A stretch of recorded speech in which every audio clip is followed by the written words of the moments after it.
The jury is, of course, still deliberating, and for me it is a great pleasure to welcome again with me Ms. Erika Worth.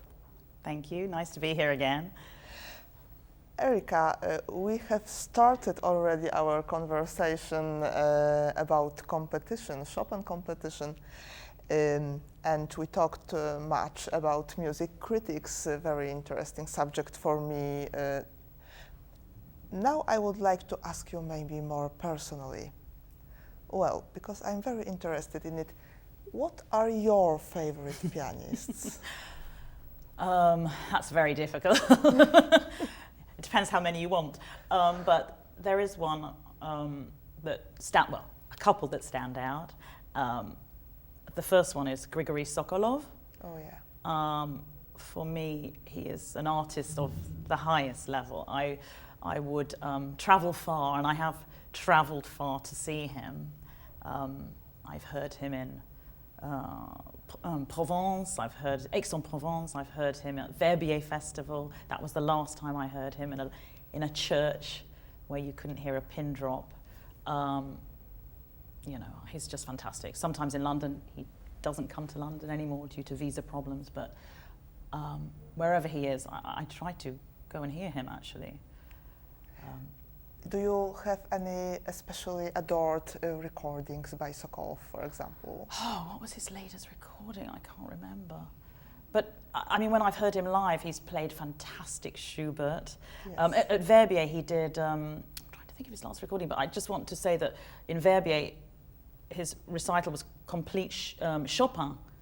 And he took us into a fantastic Chopin sound world, from the quietest pianissimo to the most roaring fortissimo, but never banging. And then for his encore, he played a complete Schubert program. So it was like having two recitals. He just went on and on and on. And there were so many pianists in the audience, famous pianists, Kissin, lots of pianists just sitting there. Wow, what a challenge. Really. He held us all captivated. It's his touch, and also his he knows what he wants. It might be sometimes quite controversial. You haven't heard the Polonaise fantasy like that before, but he makes it work, full of surprise and wonder. So that's Sokolov for you, really. I could go on about Sokolov, but maybe I should talk about somebody else. Well, I wonder who is else. Well, that somebody else happens to be Marta, who happens to be on my cover. Yes. To tie in with this. What can I say? The whole world, piano world, loves Marta. And we follow her, and we have many, many recordings of her on Deutsche Grammophon, EMI, through the years. In fact, on my cover, I've placed a couple of bonus tracks of hers from way back in the mid-60s. She's something else. It's hard to explain. She can be so tender, and then she can be like a crazy wild cat. Wild is really good subjective. But again, she has that personality. Horowitz was the same in a different way. He had that personality. He might not have stayed true to the score of what the composer wished, but their personality is just so there, and it works. And Marta is somebody. And then she'll play a Bach encore, and it'll have a jazzy feel to it. And you think, yes, that's Bach. He wanted jazz, that jazzy feel in his music, that rhythm. She's an enigma. She's a phenomenon. It's very good that you mentioned Marta, because I have a surprise for you and for our audience also, I think, because Marta was not our guest in the studio. Our jury members were here. But we met her on the 17th of October, when was the day without performances, and she agreed to visit with me a little temporary exhibition focused on Jan Ekier. So let's see how it was with Marta Argerich. Yeah. Okay, so it is just 100th birthday. He didn't came. He did not feel very. Did some kind of things like this. But he wants to also have a complete edition.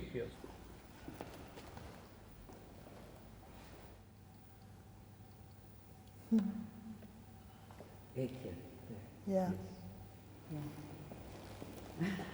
Dina is crying. It's in fact. Why? Oh, this is mine. I remember. Yeah. Why?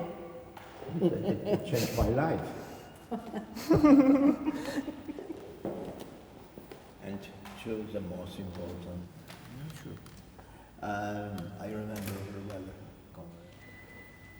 This one? Well, it was a big pleasure and a wonderful interview, I think. We have the fragments on the internet also, so you can, so you can Chopin watch Institute. it. And here appear as a laureate. In the Tchaikovsky. No, as Andrzej Tchaikovsky later. When was Shostakovich as a pianist in the Chopin competition?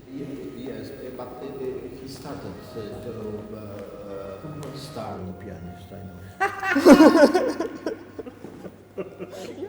another exhibition and entitled Virtuoso, and the second part of the exhibition is in Chopin's museum.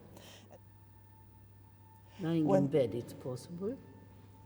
Yes, for example, when he was riding somewhere.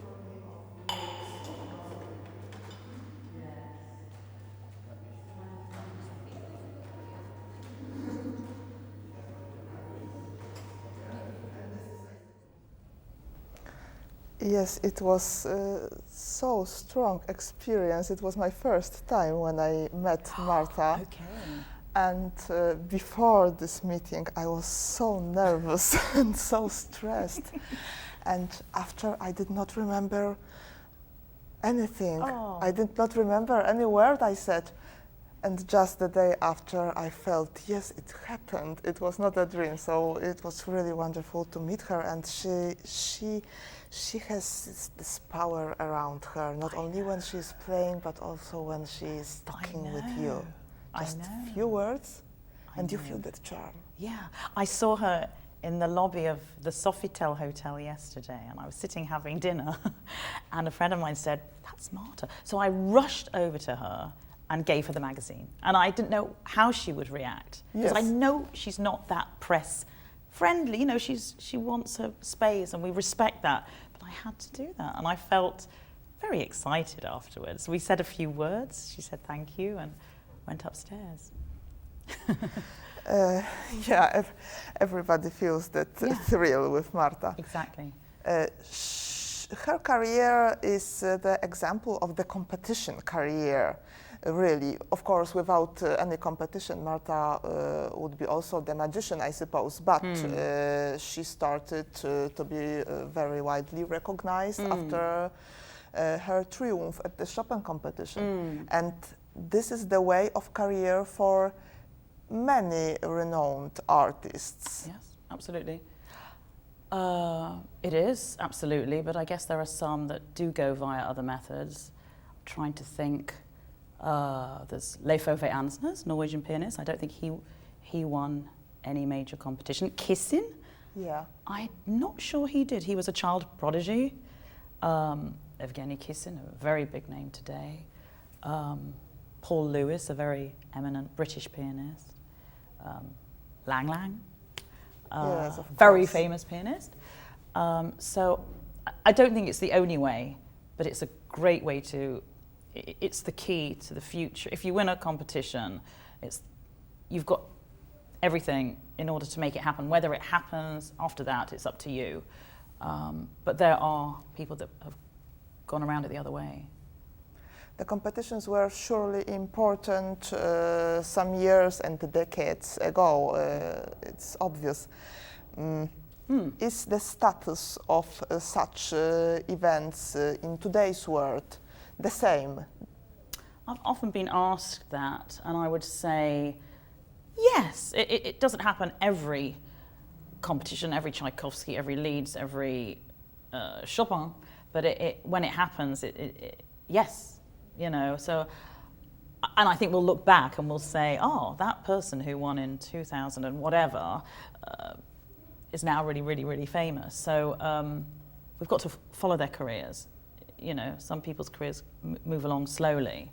But it's still very important. Of course, we all look back to the Pellini era, the Argerich, the Zimmermann. It was wonderful. And at Leeds piano competition, there was Uchida, Schiff, Radulupu, you know, all these fantastic greats that came out many, many years ago. Maybe less so today, or maybe our tastes have changed. Maybe, you know, the world changes. Let's hope we do have some legends coming out of the competitions today. They're there for a good reason. I certainly think they should carry on. Yeah.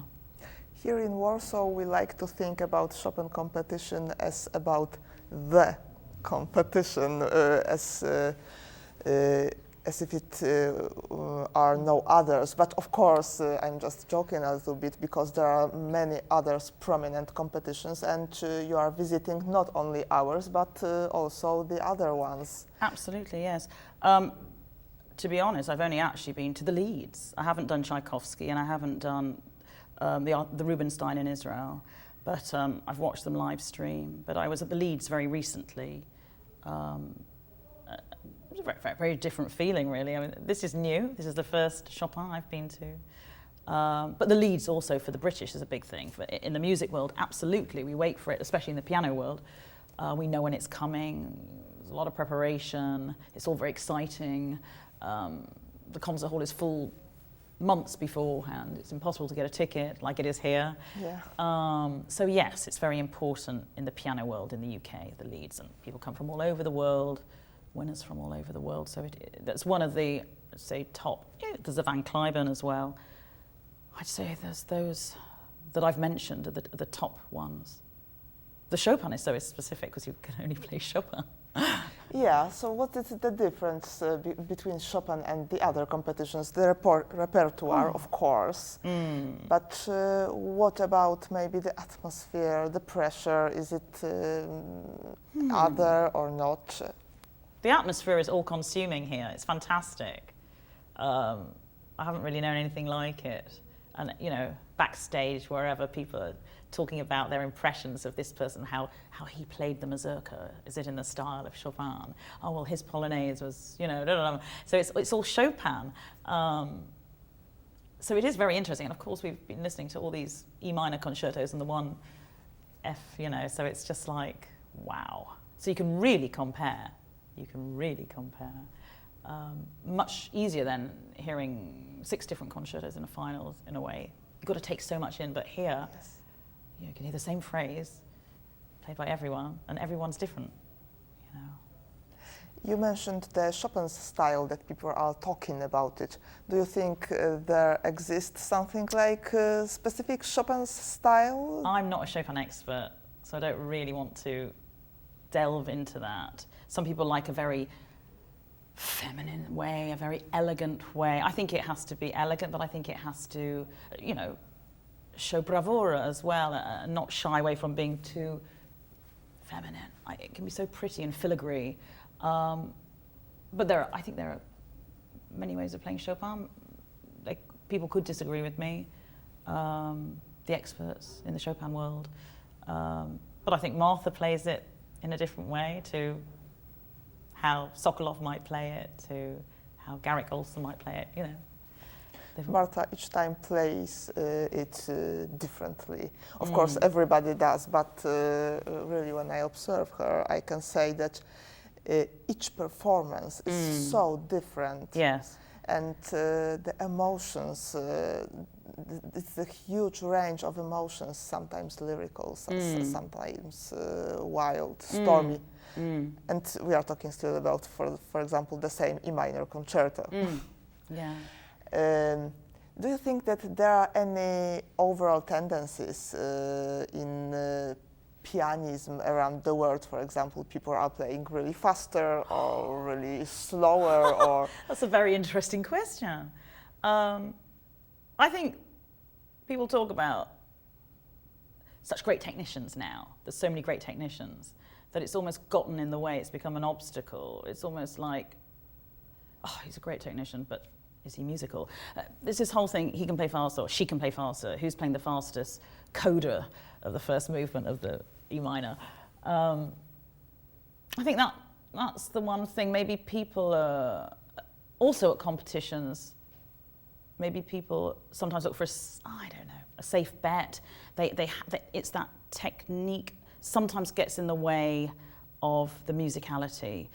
At the end of the day, it doesn't really matter if there's a wrong note or two or a little 4-bar phrase that goes off and comes back again. That doesn't create disaster, but I think everybody's looking for perfection nowadays. And I think back in the old days of Paderewski and whatever, there were sprinklings of wrong notes and people didn't mind as much. Now everybody has to be perfect, which is sad in a way, but I don't know. About old days. In old days, there was something like national schools of pianism. For example, people thought that Russians are playing in one defined way, the Poles are playing. Do you observe something like this now, that you can tell that this is English pianist, or this is French pianist, or this is a specific European style? Maybe it's more with the way the hand is held, actually. Oh, that's interesting. Yeah. I don't know, we seem to have this, I seem to think that the French have a very flat-fingered way of playing, but it works. I actually don't know the British way of playing. Trying to think the Russians from the shoulder. I don't know. It is interesting, but I think the French is quite specific. These flatter fingers, spider fingers on the keyboard. But I don't think we think so much of schools of playing nowadays, to be honest. It's very hard to tell. I don't know, what's Martha? School of playing, that's really, Argentinian. She's born in Argentina. What's that school of playing? Barenboim, also born in Argentina. I don't know what their school of playing is.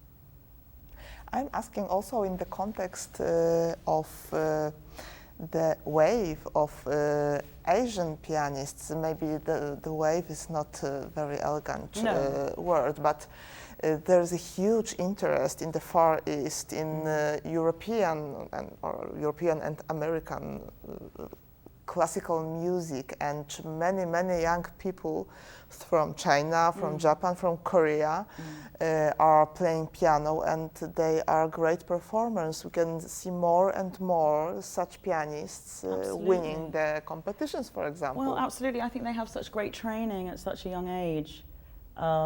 It's really remarkable. I was in Hong Kong a few years ago and I went to the Academia and I just couldn't believe what I was hearing. They all, they're playing such great repertoire so young. They have fantastic teachers and they start very, very, very young. So already they're ahead of a lot of Europe. So they've built up incredible skills, and some of them are incredibly musical, and they come to Europe, to the best teachers, to America, and they do very, very, very well.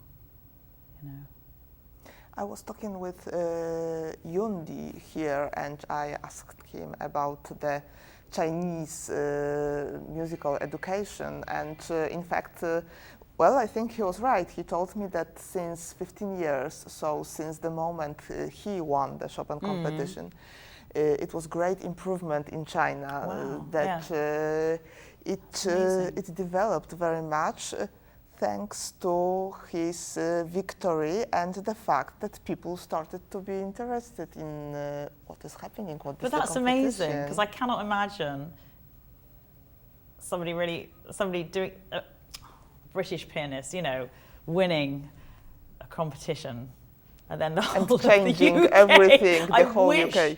Or we could say any other country, Germany, Denmark, we could say, I can't imagine that happening. So there's obviously something in the culture there. I do know that parents are very strict with their children, aren't they? Maybe more so than in Europe, there's got to be something in their culture that they want to be the best. So they look up to these people who are the best, maybe, and they want to be like them. They see it's possible. It's obviously just in China, isn't it? I don't know. How's that? Do you find that here in Poland? Well, there were few very talented Chinese pianists during this competition, I think. There is no Chinese in finals, but in the second and third round, there were few I liked very much. But if a Pole won here, would it make the whole of the youth want to be studying classical music? I doubt. Well, I hope that when people will see in the internet, for example, our interviews with this young pianist, and young people will see that our artists are just the same as they are. Yes, yes, young, they are. nice, It's lovely to open. meet them. It is really lovely to meet them.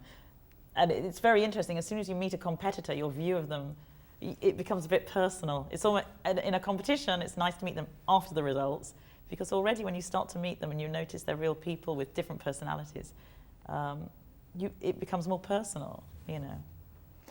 I can't, of course, ask you about the names you would like to hear in the jury's verdict, but just the overall impression. Is the level high Yes. in our finals? Absolutely, definitely. And everybody's different. Totally different personalities at the piano. So who knows? I have 2 or 3 that I'm hoping for, but I respect, we'll just have to wait and see what the juries say. But the level is very high, and some very interesting pianists from all over playing on 2 different pianos. It's all very exciting. Well, so I can expect the long night of waiting Yes, for the absolutely. for the jury's verdict. Thank you very much, Erika, for joining me here, and I hope that we'll see next time during the next competition. I would like very much. Thank you for inviting me. Thank you. And now I would like to watch together with you all another interview, because it is obvious that no jury member can join us tonight. They are all deliberating, but they agreed to talk with us a few days earlier, and the first such interview is with Wojciech Świtała.